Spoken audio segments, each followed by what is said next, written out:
করবেন। আশ্চর্য কথা শুনে না, রাসূলুল্লাহ সাল্লাল্লাহু আলাইহি সাল্লামের একজন সাহাবী হযরত উবাই ইবনে কাব, উবাই এই নবীজির একজন সাহাবীর নাম উবাই ইবনে কাব রাদিয়াল্লাহু তাআলা আনহু। তিনি ছিলেন সাহাবীদের মধ্যে সবচেয়ে সুন্দর কোরআন শরীফ পড়তেন, সাইয়্যিদুল কুররা। ওই যে এশার নামাজের পরে কারি সাহেব কে একজন, আমি তো দেখি না, শুনতেছিলাম, মাশাআল্লাহ সুন্দর তিলাওয়াত, ইয়া ইয়াহইয়া খুদিল কিতাবা বিকুওয়া। তো এই সাহাবী উবাই ইবনে কাব বড় চমৎকার কোরআন শরীফ পড়তেন। সাহাবীদের মধ্যে সাইয়্যিদুল কুররা বলা হতো ওনাকে। উনি বর্ণনা করছেন হযরত উবাই এই হাদিসটা। তিনি বলেন, এই যে হাদিস এখন বললাম যে বনি আদমকে যদি একটি পাহাড় স্বর্ণ দেওয়া হয়, সে 2টি পাহাড় চাইবে, তো তার মুখ ভরবে না কবরের মাটি মারা পর্যন্ত। এটা হাদিসটা। তো ওই সাহাবী বলতেছেন যে আল্লাহর কসম, বহুদিন নবীজি, এত বেশিবার নবীজি এই হাদিস আমাদের সামনে শুনাইছেন, বারবার বলতেন, বারবার বলতেন, বারবার বলতেন, দুনিয়ার প্রতি নিরুৎসাহিত করার জন্য, আখিরাতের প্রতি উৎসাহী করার উদ্দেশ্যে। কাজে উনি বলেন আল্লাহর কসম, আমরা এটা ভাবতাম, আমরা মনে করতাম এটা কোরআন শরীফের আয়াত, কিন্তু যখন আলহাকুমুত তাকাসুর হাত্তা যুরতুমুল মাকাবির এই সূরা যখন নাযিল হইছে, তখন নবীজি আমাদেরকে বুঝায় বলছেন যে না না, ওইটা কোরআনের আয়াত না, এই এখন যে সূরাটা নাযিল হইছে এইটা কোরআনের আয়াত। তখন আমরা বুঝছি এটা হাদিস। তার মানে এত বেশিবার নবী বলছে কথা, এটা ওনারা মনে করছে এটা কোরআনের আয়াত। আল্লাহ নবী সাল্লাল্লাহু আলাইহি ওয়াসাল্লাম এভাবে ওনাদেরকে বুঝাইতে চেষ্টা করছে, দুনিয়া ছাড়ো, দুনিয়া ছাড়ো, দুনিয়া ছাড়ো, দুনিয়া ছাড়ো, আখিরাত ধরো, আখিরাত ধরো, আখিরাত ধরো। হায় মুমিন, তোমার জন্য বানাইছিল আখিরাত, তোমার জন্য বানাইছিল আর উত্তম খাবার, তোমার জন্য বানাইছিল আর উত্তম জান্নাত। তুমি ঈমানদার, এই সামান্য দুনিয়াতেই তুষ্ট হয়ে গেলা। কাল্লা বাল তুহিব্বুনাল আজিলা ওয়া তাদারুনাল আখিরা। আল্লাহ বলেন, হায় বান্দা, নগদ দুনিয়া পেয়েই ভালোবেসে ফেললা, ওয়া তাদারুনাল আখিরা, আখিরাতকে ছেড়ে দিলা। আমরা কি করলাম? আমরা কি করলাম? ভাত খাইয়ে শেষ করে দিলাম, আমরা আরো কত স্পেশাল বিরিয়ানি রাঁধছি, তুমি দিয়ে দেখাইতে। আল্লাহ তাআলা তো আমাদের জন্য শ্রেষ্ঠতম পুরস্কার জান্নাত রেডি করছিলেন, কিন্তু আমরা সেই জান্নাতের কদর করলাম। কথা আমি লম্বা করে ফেললাম, কিন্তু আপনাদের কাছে আমার কথা রাগ হয়ে না, ছোট করা মাকসাদ না, উদ্দেশ্য বিবেক জাগানো, বিবেক জাগানো, বিবেক জাগানো, আপনাকে নারাজ করা, লজ্জা দেওয়া, খোদার কসম উদ্দেশ্য। ইন উরিদু ইল্লাল ইসলাহা মাস্তাতাতু। কোরআন শরীফে আছে, সব নবীরা মানুষদেরকে আল্লাহর দিকে যখন ডাকতেন, তখন বলতেন, হে আমার জাতি, তোমাদেরকে দিবানিশি আমি যে আল্লাহর দিকে ডাকি, অন্য কোনো উদ্দেশ্য না, উদ্দেশ্য আর কিছুই নয়, ইল্লাল ইসলাহা, তোমাদের সংশোধন, ইসলাহ তোমাদের সংশোধন, সংশোধন, মাস্তাতাতু, আমার সাধ্যে যেটুকু কুলায়। নবীরা বলতেন যে আমি আমার সাধ্যের সবটুকু দিয়ে তোমাদের সংশোধন চাই, তোমাদের পরিবর্তন চাই। এক আল্লাহর বান্দা কালিমা পড়লে 7 আসমান ও জমিনের চাইতে বেশি আল্লাহর নবী খুশি হতেন, আনন্দিত হতেন, আনন্দিত। আল্লাহর বান্দা কালিমা পড়ছে, আল্লাহর নবী সাল্লাল্লাহু আলাইহি সাল্লাম বলছেন, লাল্লাহু আশাদ্দু ফারাহান বিতাওবাতি আবদিহি।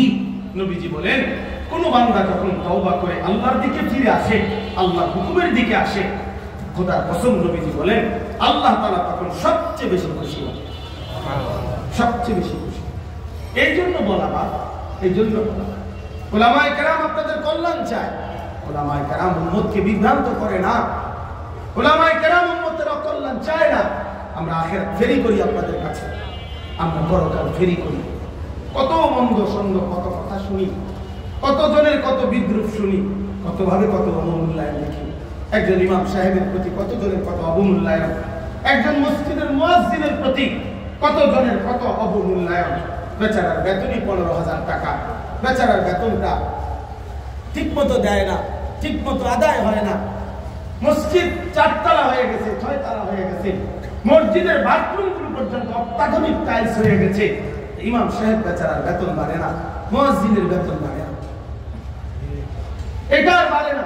এটা বললেই দুনিয়া চিন্তা লাইছে ইমাম সাহেব, উনি আখেরাত চিনছে। ইমাম সাহেব দুনিয়া চিনছে, সেক্রেটারি সাহেব চিনছে আখেরাত, কেশিয়ার সাহেব একেবারে ব্যস্ত বসে থেকে আগে নামছে, ওরা থাকেই ব্যস্ত, মাঝে মধ্যে আগে নির্দিষ্ট কোনো কেশিয়ারে করে আল্লাহ দোহাই মাফ করে না, নির্দিষ্ট কোন সভাপতি সেক্রেটারি বলি না যে আমরা সাইড রাখবেন না, আমরা ভালো মানুষ। বুঝাইতে চাইলাম যে আমরা কত কিছু সহ্য করি, কত ব্যঙ্গ বিদ্রুপ সহ্য করি, কিন্তু ওলামায়ে কেরাম আমরা আল্লাহর কথা ফেরি করি, উম্মতের দুয়ারে দুয়ারে বলতে চেষ্টা করি যে আমাদের এটা জিম্মাদার।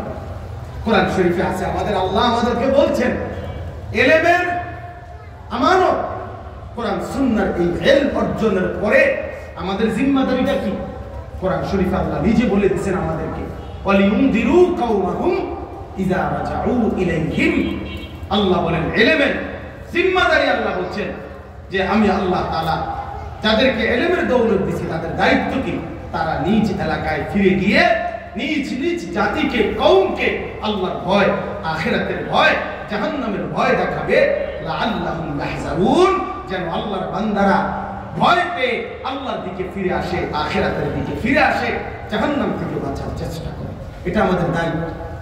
ফালাউলা নাফারা মিন কুল্লি ফিরকাতিন মিনহুম তাইফাতুন লিয়াতাফাক্কাহু ফিদ-দীন ওয়ালিউনদিরু কওমাহুম ইযা রাজাউ ইলাইহিম লাআল্লাহুম ইয়াহজারুন। এটা আমাদের দায়িত্ব। আমরা এই জন্য কখনোই যেই কোনো অন্যায়ের বিরুদ্ধে, বাতিলের বিরুদ্ধে, গুমরাহির বিরুদ্ধে আমরা বলতে বাধ্য। এটা আমাদের দায়িত্ব, এটা আমাদের ইলমের আমানত, এটা আমাদের ইলমের আমানত। আপনজনের বিরুদ্ধে লাগলেও কিছু করার নাই, বলতেই হবে। আল্লাহ তাআলা আমাদেরকে বুঝ দান করেন। তাহলে প্রিয় নবী সাল্লাল্লাহু আলাইহি ওয়াসাল্লামের কথাটা আমি লম্বা করলাম যে নবী সাল্লাল্লাহু আলাইহি ওয়াসাল্লাম সকলের বিবেচনায় তিনি সর্বশ্রেষ্ঠ। শুধু একদিকে না, সব দিকে, শুধু একদিকে না, সব দিকে, সকল বিবেচনা। আমাদের খতিব আজম মুনাজিরে জামান আল্লামা নুরুল ইসলাম মরিপুরি দামাত বারাকাতুহুর একবার এক বয়ানে আমি শুনছি, নবী সব দিকে সর্বশ্রেষ্ঠ এক বয়ান করেছিলেন। আজিমুস শান বয়ান। এই মানুষ বাংলাদেশের কত বড় নিয়ামত। যে চিনছে তো চিনছে, যে চিনে নাই সে চিনে। আল্লাহ তাআলা এমন এক ক্ষণজন্মা মনীষী, সারা পৃথিবীর মধ্যে উনি এক আশ্চর্যতম মানুষ, যিনি কোনো কথা বলতে চাইলে এতটা চমৎকার দলিল এবং যুক্তি ভিত্তিক কথা পেশ করতে পারে যে উনি পুরাটা বলার পরে এরপরে আর এই বিষয়ে বলা যায় উল্লেখযোগ্য আর কোনো প্রশ্নই থাকে না। এটা ওনার আজীবনের বৈশিষ্ট্য। আমি কিছুদিন আগে হুজুরে জিজ্ঞাসলাম যে হুজুর ওয়াজ করেন আজকে কয় বছর? প্রায় 52 বছর। বয়ান করে 52 বছর, আজ 52 বছর। আল্লাহ তাআলা আমাদের এই মহান পুরুষকে হায়াতে তাইয়্যিবা আফিয়াত দান করুন। আমিন। তো আল্লাহর নবী সাল্লাল্লাহু আলাইহি ওয়াসাল্লাম সকল বিবেচনায় তিনি সর্বশ্রেষ্ঠ, সব বিবেচনায় শ্রেষ্ঠ। অতএব আপনাদের কাছে অনুরোধ করলাম রাসূলুল্লাহ সাল্লাল্লাহু আলাইহি ওয়াসাল্লামের জিন্দেগি, নিজের চেহারা, সুরত, চলন বলন, ঘর পরিবার থেকে আল্লাহর ভয় দিয়ে এক ভাই আপনাদের সন্তান, আমি হাত জোড় করে বললাম প্রত্যাখ্যান করেন না, নবীকে ছুঁড়ে ফেলেন না। কেন মিসওয়াক ব্যবহার করেন না? কেন ব্রাশ করতে ভুল হয় না? কেন দস্তরখান বিছান না? কেন ডাইনিং টেবিল ভুল হয় না? কেন সাবান ব্যবহার করতে মনে থাকে বাথরুম থেকে বের হয়ে টয়লেট পেপার ব্যবহার করতে মনে থাকে না? কেন মনে থাকে না? সাবান ব্যবহার করা তো ডাক্তারদের প্রেসক্রিপশন, ঢিলা ক্লুথ ব্যবহার করা তো মুহাম্মদ আরবির প্রেসক্রিপশন। সেটা ছেড়ে দিলেন কেন? সেটা ছেড়ে দিলেন কেন? একটু সময় অপেক্ষা করা, পেশাবের পরে টয়লেট পেপার ব্যবহার করে, এ তো রাসূলুল্লাহ সাল্লাল্লাহু আলাইহি ওয়াসাল্লামের সুন্নাত, এ তো দ্বীন, এ তো কোরআনের বিধান, আল্লাহর বিধান, রাসূলের বিধান। অতএব আপনি এটাকে ছোট মনে করেন না। অনেকেই আছে আবার পণ্ডিত হুজুর এই সমস্ত ছোটখাটো বিষয় নিয়ে এখন করে থাকলে চলবে না, একটা আসমানটা মাথা পেয়ে রাখতে হবে। না আমরা লাল ভাই পাহাড়টা পকেটে রাখতে হবে, বড় বিষয় না, ছোটখাটো বিষয় হয়ে গেছে। মেসওয়াক এটা ছোট বিষয়, দাড়ি এটা ছোট বিষয়, মা আওয়াবিন নামাজ এটা ছোট বিষয়। হ্যাঁ, ওই বেটিরে জিজ্ঞাসে শ্বশুর বাড়ির মেয়ের ছেলের পক্ষ কি রাঁধতে জানে, পেঁয়াজ করতে জানো, মানে এটা ছাড়া। হ্যাঁ, তরকারি করতে জানো, মানে এটা ছাড়া। যেটাই জিজ্ঞাসা করে ওইটা বাদে বাকি সব পারে। এবার জিজ্ঞাসা করতে করতে সব জিজ্ঞাসা, এবারে কোনোটাই পারে না। যেটাই বলে এটাই বাদ দিয়া, এটাই বাদ দিয়া, এটাই বাদ। আল্লাহ কসম, মুহাম্মদ আরবি নবী পাক সাল্লাল্লাহু আলাইহি সাল্লাম তার জীবনের ছোটটাও আমাদের জন্য শ্রেষ্ঠ। ছোটটা নবীজির যে ছোট বিষয়টা, এটা আমরা ছোট বললেন, কার জিনিসকে ছোট বললেন, কার বিষয়টাকে ছোট বললেন? এক তো হলো হুজুর আমার ত্রুটি, ভাইয়া ঠিক আছে, এটা আপনি নিজেকে মাথা নোয়াইলেন যে না হুজুর ঠিকই বলছেন, আমি মিসওয়াক করা উচিত, আমি দাড়ি রাখা উচিত হুজুর, আমি এটা বুঝি হুজুর, এটা আমার ত্রুটি। দোয়া করেন হুজুর আল্লাহ যেন মাফ করে দেয়, আল্লাহ যেন তৌফিক দেয়। এমনি কোন পজিটিভলি কোন, আমি আবার তেসরামি কথা বলেন, কথা বুঝছেন? আর একদিন এক ভদ্রলোক বলতেছে, এক আল্লাহর বান্দা দাড়ি আরে পাগড়ি মাথায় দিচ্ছে মসজিদে, কয় এসব তেনা টোনা বান্দা, এগুলোর সময় আসেনি এখন, সময় নেই, তেনা এটা বলে তেনা।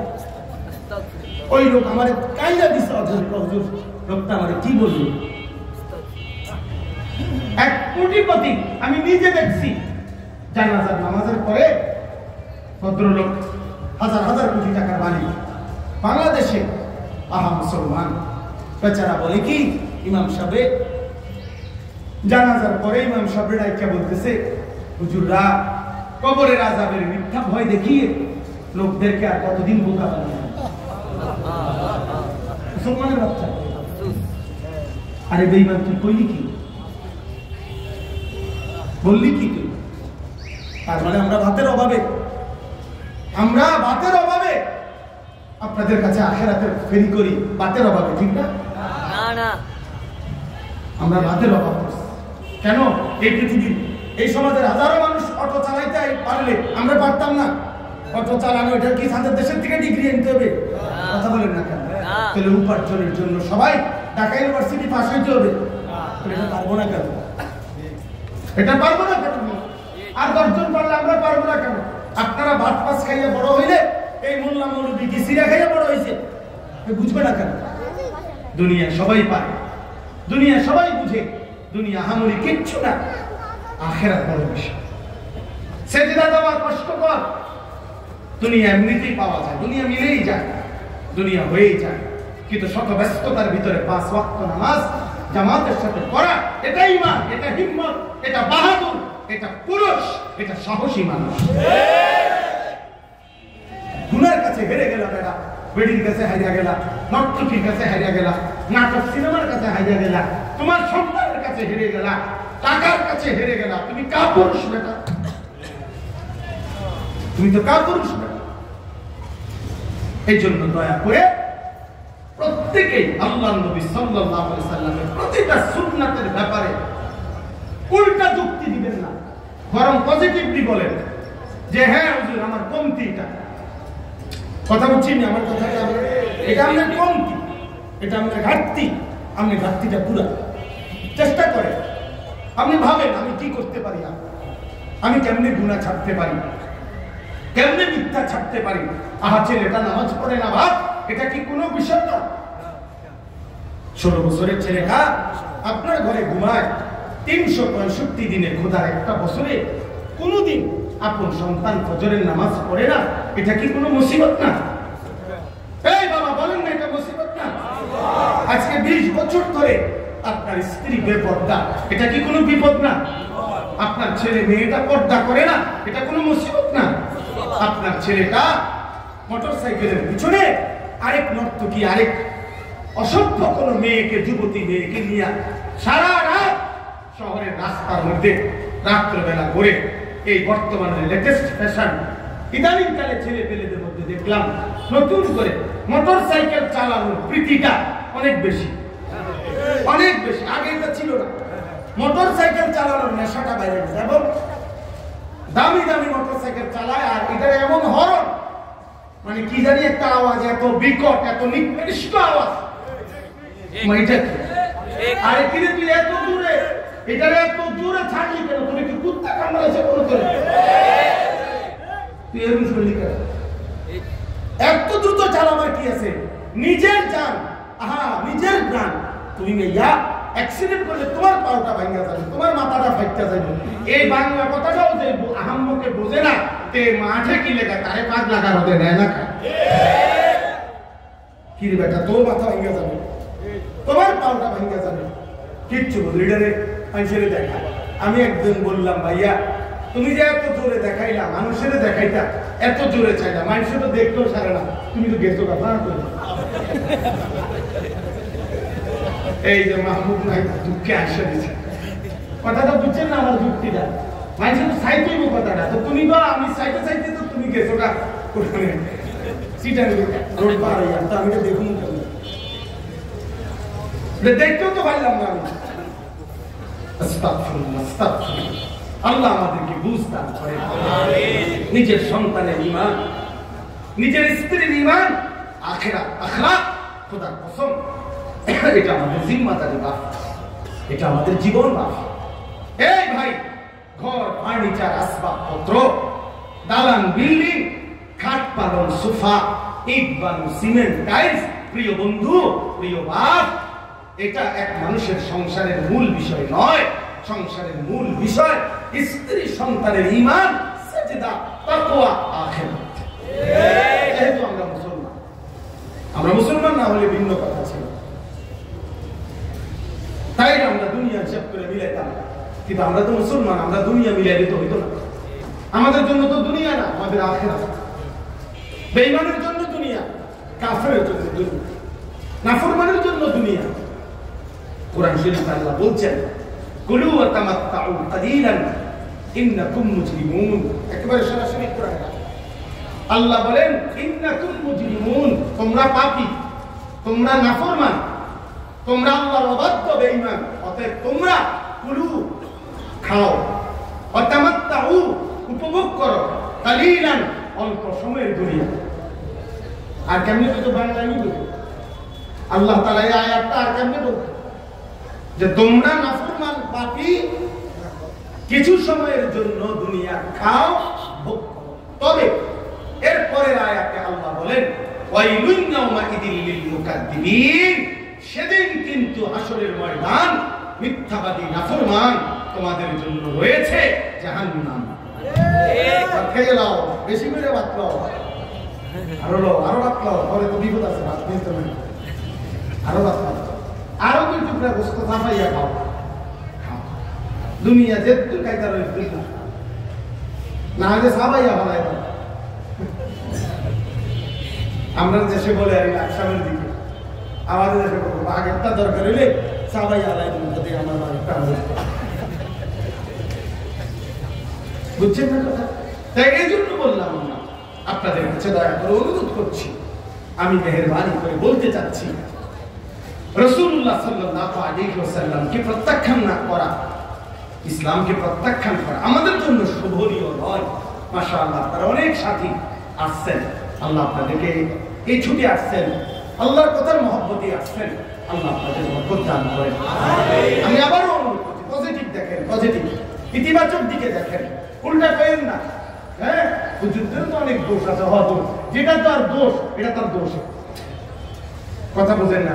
আর দেখছি কত হুজুর, দেখছি কত উল্টা পাল্টা। হ্যাঁ, মনে করেন আপনি যে হুজুরে দেখছেন উল্টা পাল্টা, ওইটা উল্টা পাল্টা, কিন্তু এই কারণে আপনি নষ্ট হয়ে যাবেন কেন? আমার কথাটা আপনি বুঝছেন কিনা? আপনি কেন নষ্ট হয়ে যাবেন? আপনি তো বুঝছেন এটা উল্টা পাল্টা, এটাই তো আমরা বুঝাইতে চাই। আপনি মনে করেন এই হুজুরের এটা দোষ, তো আপনি তো বুঝছেন এটা দোষ, তো যে বুঝছে এটা দোষ, সে পুনরায় সেই দোষ নিজে করবে কেন? আপনি সংশোধন, আপনি পরিবর্তন হন। আল্লাহ তাআলা আমাদেরকে বিবেক দান করেন। চলেন এই আয়াতের কথাটা বলে শেষ করে দিই।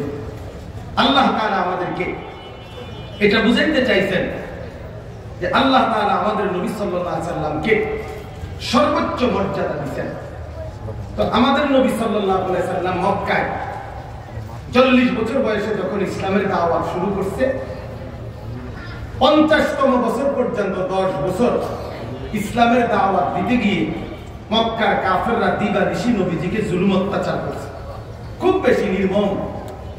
এই জুলুম অত্যাচারের পরে 10ম বছর নবীজির চাচা আবু তালেব এবং স্ত্রী খাদিজা রাদিয়াল্লাহু তাআলা আনহা এই দুইজন পর পর নবুয়তের 10ম বছর ইন্তেকাল করেছে। ইন্তেকাল করার পরে নবুয়তের 11তম বছর নবীজির বয়স যখন 51, তখন নবীজি পার্শ্ববর্তী মক্কার কুরাইশ কাফেরদের সীমাহীন জুলুম অত্যাচারের কারণে পার্শ্ববর্তী তায়েফ গেছে ইসলামের দাওয়াত দিতে। তায়েফ, সেখানেও নবীজি প্রায় 1.5 মাস কালেমার দাওয়াত দিয়েছে, কিন্তু একটি লোক কালেমা গ্রহণ করে নাই, বরঞ্চ তারা তাদের বাচ্চাদেরকে দিয়া আল্লাহ নবী সাল্লাল্লাহু আলাইহি সাল্লামকে পাগল বলে পাথরের আঘাতে জর্জরিত করে বিতাড়িত করে দিয়েছে। নবী সাল্লাল্লাহু আলাইহি সাল্লাম রক্ত মাখা একেবারে সারা শরীর রক্তাক্ত দেহ নিয়ে মক্কায় ফিরে আসছে।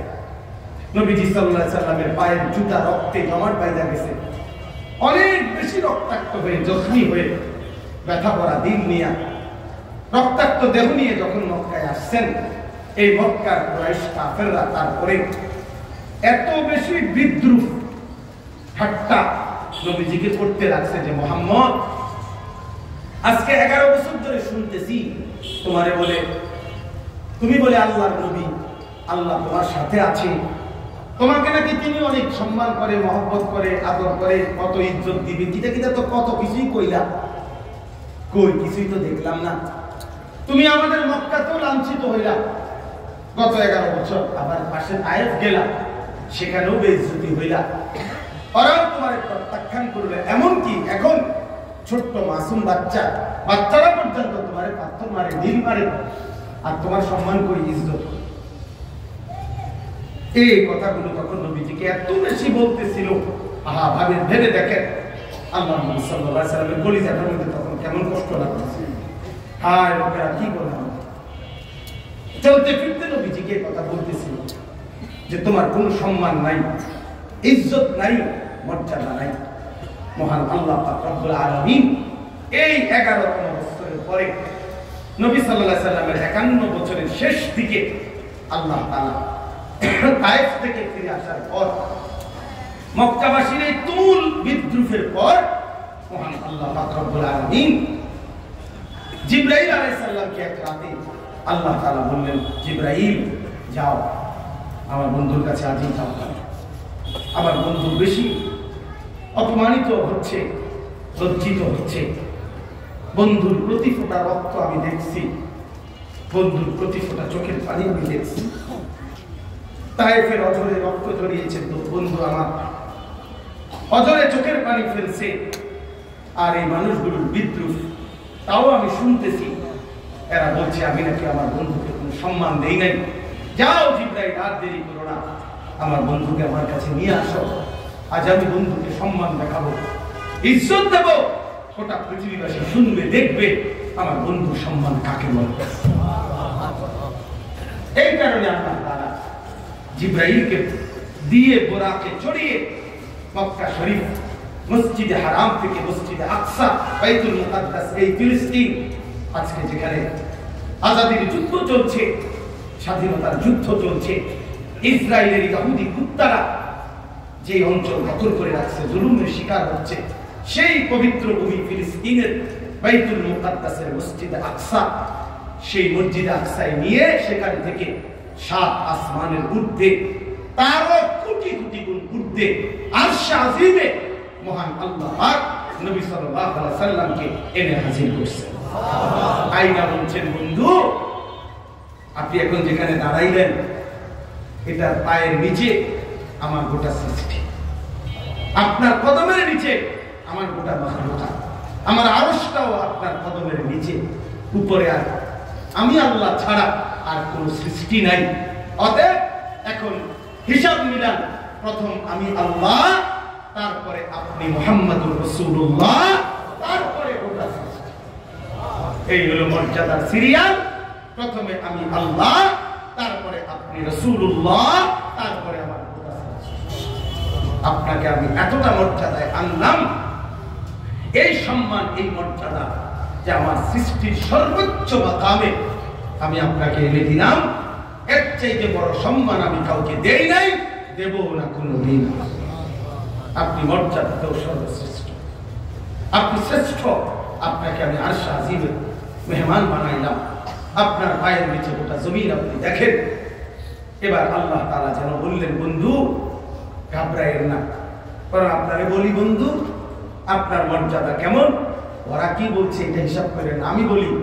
আল্লাহ বলছে, বন্ধু এই গোটা সৃষ্টি জগৎ আরশের উপরে দাঁড়িয়ে দেখেন, দেখলে বুঝবেন এই গোটা সৃষ্টি জগতের রব আমি আল্লাহ, আর রহমান আপনি মুহাম্মদুর রাসূলুল্লাহ। এই শুনেন, আমি হলাম রব্বুল আলামিন, আপনি হলেন রাহমাতুল লিল আলামিন। যেতটুকুর রব আমি, কতটুকুর রহমত আপনি। আর ইদা যুকিরতু যুকিরতা মাই, আল্লাহ বললেন, বন্ধু আপনার মর্যাদা হলো এই, যেখানেই আমি আল্লাহর আলোচনা, সেখানেই আপনার আলোচনা হবে। আমি ওয়াদা দিই, জান বন্ধু, ওয়াদা দিই। এই জান, আপনার এখন নামাজ দিলাম 5 ওয়াক্ত, জমিনে শুরু হবে আযান। আগামীকাল থেকে আযান শুরু হবে, জমিনে নামাজ শুরু হবে। তো খেয়াল করবেন, দেখবেন বন্ধু মুয়াজ্জিন আযান দিবে, তো আপনি শুনেন, আমার নাম বলবে, আপনার নামও বলবে। ইকামত দিবে, আপনি খেয়াল করবেন, আমার নামও বলবে, আপনার নামও বলবে। নামাজ শেষে দেখবেন মুসল্লি আমি আল্লাহর আত-তাহিয়াতু প্রশংসার বাক্য বলবে, আল্লাহুম্মা সাল্লি আলা মুহাম্মদ বলে আপনার নামও বলবে। আপনি দেখবেন কবরে দেখেন মুনকার নাকির প্রশ্ন করতেছে আমার বান্দাদেরকে, শুনেন খেয়াল করে দেখবেন, সেখানেও আমার কথাও জিজ্ঞাসা করে, আপনার কথাও জিজ্ঞাসা। আর হাসরের ময়দানের মর্যাদা তো আছেই, সেটা তো দেখবেনই, আপনারা শুনাইছি, আসলেই দেখবেন। আল্লাহ তাআলা সম্মান দিলেন, ইজ্জত দিলেন। সুবহানাল্লাযী আসরা বিআবদিহি লাইলাম মিনাল মাসজিদিল হারাম ইলাল মাসজিদিল আকসা আল্লাযী বারাকনা হাওলাহু লিনুরিয়াহু মিন আয়াতিনা। আল্লাহ তাআলা বলেন, মহা পবিত্রতম সত্তা আল্লাহ, যিনি তার বান্দা প্রিয় রাসূলকে রাত্রিবেলা মসজিদে হারাম থেকে মসজিদে আকসা পর্যন্ত ভ্রমণ করালেন। যে মসজিদে আকসার চারদিকে অনেক বরকত আছে। আর আল্লাহ বলেন, কেন করাইলেন মেরাজ? লিনুরিয়াহু মিন আয়াতিনা, আমি আল্লাহর কুদরতের অগণিত নিদর্শন, এই সব নিদর্শন দেখাবার জন্য। মানে গোটা সৃষ্টি জগৎ নবীজিকে আল্লাহ তাআলা দেখাইছেন। সুবহানাল্লাহ। প্রিয় বন্ধু, শেষ কথা হলো দুইটা। এক, আল্লাহর জন্য যত কুরবানি সহ্য করতে হয়, দ্বীনের জন্য সহ্য করে যাওয়া, বিনিময়ে আল্লাহর ওয়াদা। আমি যেমন আমার বন্ধুর রক্তের বিনিময়ে, চোখের পানির বিনিময়ে আমি তাকে সম্মানিত করেছি, তোমাদেরকে ওয়াদা দিছি, দ্বীনের জন্য যে কোনো কুরবানি সহ্য করিলে আমি আল্লাহ তার বদলা, বিনিময়, ইজ্জত, সম্মান আমি দেবই দেব, দেবই দেব, দেবই দেব। 2 নাম্বার হলো আল্লাহ তাআলা মেরাজের হাদিয়া দিবেন আল্লাহর নবীকে। আল্লাহর নবীকে আল্লাহ বলেছেন, বন্ধু আমি 11টা বছর কত জিবরাইল পাঠাইয়া কোরআন নাযিল করছি, কত বিধান আপনারে বলছি, শুনাইছি, আপনার কাছে পাঠাইছি। আমি আল্লাহ 11টি বছর ধরে একটি আমল শুধু আমি নিজের কাছে রাখছি যত্ন করে। আমি নিয়ত করে সিদ্ধান্ত নিছি, আমি ইচ্ছে করেছি আপনি বন্ধুর হাতে কাছে এনে সেই আমলটা আমি আপনার হাতে তুলে দেব। আর সেই মেরাজের রাতে আপনার সামনে আমি আল্লাহ আমার কুদরতি হাতে 5 ওয়াক্ত নামাজের হাদিয়া আমি তুলে দিলাম। আমি তুলে দিলাম, এই আমার আরশের হাদিয়া, যে আমি মহান মালিকের সরাসরি হাদিয়া, এই মেরাজের হাদিয়া। এজন্য প্রিয় বন্ধু, 5 ওয়াক্ত নামাজ যার কপালে নাই, দোস্ত আমার, বন্ধু আমার, নওজোয়ান আমার, তোমার জীবনে আসলে কিছুই নেই। রাসূলুল্লাহ সাল্লাল্লাহু আলাইহি সাল্লামের সাথে কোনো সম্পর্ক নাই। নবীর ইজ্জত, নবীর সম্মান দ্বারা, নবীর মর্যাদা দ্বারা যেই বেনামাজি মূলত খুশি না। মূলত যদি সে খুশি হতো সে নামাজ পড়তো। এই জন্য রাসূলুল্লাহ সাল্লাল্লাহু আলাইহি ওয়াসাল্লামের প্রতি বিদ্বেষী মূলত সে, এই জন্য সে নামাজ পড়ে না। যদি সে নামাজ পড়তো, আল্লাহর নবীকে মহব্বত করত, সে 5 ওয়াক্ত নামাজ পড়তো। কারণ এই 5 ওয়াক্ত নামাজ তো আমার রাসূল মেরাজ থেকে পেয়েছেন। তা আমি আমার নবীর এত বড় মর্যাদায় খুশি, অতএব এই জন্যই তো 5 ওয়াক্তের সিজদা দেওয়া উচিত। উচিত কিনা বলেন? এই জন্য আজকে এই ওয়াদা করেন যে ইনশাআল্লাহ আল্লাহর দ্বীন মানার জন্য, রাসূলের তরিকা মানার জন্য, নিজের স্ত্রী সন্তান পরিবার সকলকে নিয়ে মানার জন্য সর্বোচ্চ ত্যাগ স্বীকার করতে চেষ্টা করবেন। বলেন ইনশাআল্লাহ। 2 নাম্বার, 5 ওয়াক্ত নামাজ জামাতের সাথে মৃত্যু পর্যন্ত পড়ার চেষ্টা করবেন। বলেন ইনশাআল্লাহ। আমার 5টা মিনিট আমার শেষ আবদার হলো, এই মাওলানা মাহমুদ, আমি অনেক দিন থেকে মাওলানাকে চিনি, আজকে প্রায় 10 বছরের মতো হবে তার সাথে আমাদের আন্তরিক সম্পর্ক। বলা যায় আমাদের এলাকা একসাথে, লাকসাম মনোহরগঞ্জ। আমার বাড়ি লাকসাম, ওনার বাড়ি মনোহরগঞ্জ। আমার শায়েখ আল্লামা মুফতি মুশতাকুর নবী কাসেমি হযরতেরও সে অত্যন্ত ঘনিষ্ঠ, স্নেহভাজন। এই আয়েশা সিদ্দিকা মহিলা মাদ্রাসা এবং ছেলেদের এই মাআরিফুল কোরআন মাদ্রাসা, আলহামদুলিল্লাহ আমরা সবসময় খোঁজ খবরে নেই এবং মাঝে মাঝে আসার চেষ্টা করি। তো আজকেও আল্লাহর দয়ায় আসা হয়েছে। আমার আসলে সময় কম, তারপরও আমি একটু বেশি বলে ফেলছি। কিন্তু আপনাদের কাছে অনুরোধ, আলহামদুলিল্লাহ এই মাদ্রাসায় দাওরায়ে হাদিস এবছর সম্পূর্ণ করেছে 12 জন ছাত্রী, হিফজ সম্পূর্ণ করেছে 2 জন ছাত্রী। যেটা মাওলানা শুনাইছেন, একটা ছাত্রীর বয়স মাত্র 8 বছর। এই মালিকের কুদরতের নিদর্শন, আল্লাহ তাআলা এই অল্প বয়সে সেই বাচ্চা মেয়েটি হাফেজা, আল্লাহর কোরআনের হাফেজা হয়েছে। বলেন আলহামদুলিল্লাহ। আর এটা আল্লাহর জন্য সম্ভব। ওমা যালিকা আলাল্লাহি আজিজ, আল্লাহর জন্য কোনো বিষয় কঠিন না। হিফজ সম্পূর্ণকারী ছাত্র ছেলে একজন। তো বোর্ডিং এ আপনার লিল্লা বোর্ডিং ফ্রি খানা খায়, এরকম ছাত্র ছাত্রী আছে 25 জন। আপনাদের কাছে আমার একটা ছোট্ট অনুরোধ হইল, মাদ্রাসা মাওলানা কষ্ট করে চালায়, প্রতিটা কওমি মাদ্রাসায় বাস্তবিক অর্থে উম্মতের আল্লাহর বান্দাদের সহযোগিতা, দান, ভালোবাসা দিয়েই চলে। এটা দোষণীয় কিছুও না, এটা বলা অন্যায়ও না। এই জন্য আপনাদের কাছে আমরা অনুরোধ করছি, এখন এই 5টা মিনিট মেহেরবানি করে মাদ্রাসার এই ছাত্র ছাত্রীগুলো যাতে সারা বছর খাবারের ব্যবস্থা হয়, আল্লাহর দয়া আপনাদের কাছে কয়েক বস্তা চাউল আমি আবেদন করছি। মনে করেন আপনারা যদি একটু একটু নিয়ত করেন যে ইনশাআল্লাহ হুজুর আমি 2 বস্তা, 3 বস্তা, 5 বস্তা, 1 বস্তা চাউল মাদ্রাসার আপনার সুবিধা মতো দিবেন, যার যখন সুবিধা হয় তখনই দিবেন। কিন্তু শুধু নিয়ত করলেন, ইনশাআল্লাহ ঠকবেন না। এই ছাত্র ছাত্রী আল্লাহর কোরআন পড়ে দিন শিখে এদেরকে দান করে খোদার কসম আপনি ঠকবেন না ইনশাআল্লাহ। এই জন্য মেহেরবানি করে একটু হিম্মত করে বলেন, একটু নিয়ত করে বললেই হলো, যার যেটুকু সামর্থ্য।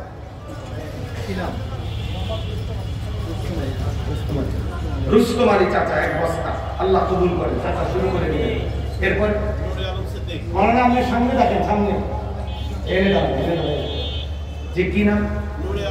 নূরে আলম সিদ্দিক। কতটুকু? 1 বস্তা। এটা অল্প অল্প করে দিলে হয়ে যাবে।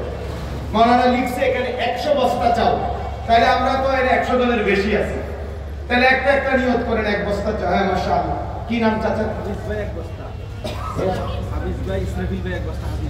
হাফিজ ভাই, ইসরাফিল, মাশাআল্লাহ।